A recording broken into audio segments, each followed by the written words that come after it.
So in reporting There Goes the Neighborhood, we spent, a better part of a year talking to people all over Brooklyn, homeowners, renters, black, white, Latino, rich, poor, developers, policymakers. They were frustrated with cost.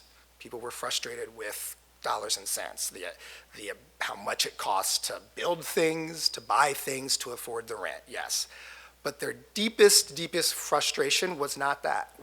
What everyone kept returning to was this idea that their homes and their communities had been reduced to financial transactions. That's what their home was. I suspect most of you already know that East New York is sadly a case study in urban divestment, right? After the 20th century's blockbusting and redlining picked the neighborhood clean of its wealth, public and private money disappeared. We divested from it.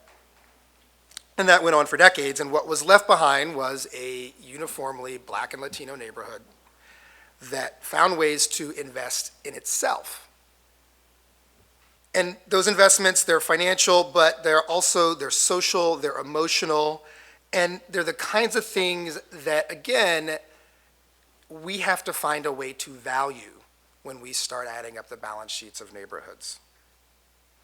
Because they are lifelines, frankly, in cities all over the country, particularly black cities all over the country. Unemployment rates remain in double digits, poverty rates remain where they were in the 70s. And the thing that I have seen in Albany, Georgia, in Atlanta, in Jacksonville, everywhere, and in East New York, is these networks of support, these personal investments that keep those neighborhoods and keep the people in those neighborhoods alive and healthy and housed. And disrupting those networks are the things that will destroy those human beings and their communities. You're going to have a day of very difficult conversation full of very wonky things that are well past my pay grade, and that are what shape our city, right? These are deeply important things you're going to debate.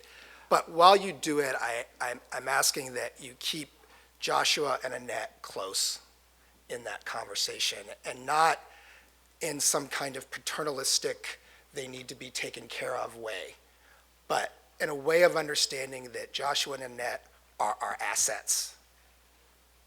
They are the assets for the neighborhoods that need development. They are the things that we need to build upon.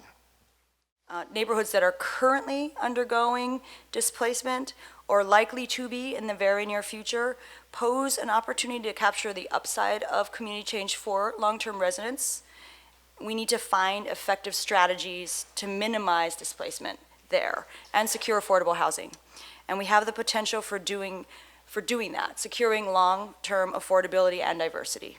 So we must invest in shared prosperity, especially including people who struggle at the very bottom of the economic ladder. That means access to, as you all know, jobs, quality school, decent housing, libraries, and other cultural institutions, green spaces, and other amenities, transportation amongst them. And as Jane Jacobs once wrote, cities have the capability of providing something for everybody only because and only when they are created by everybody.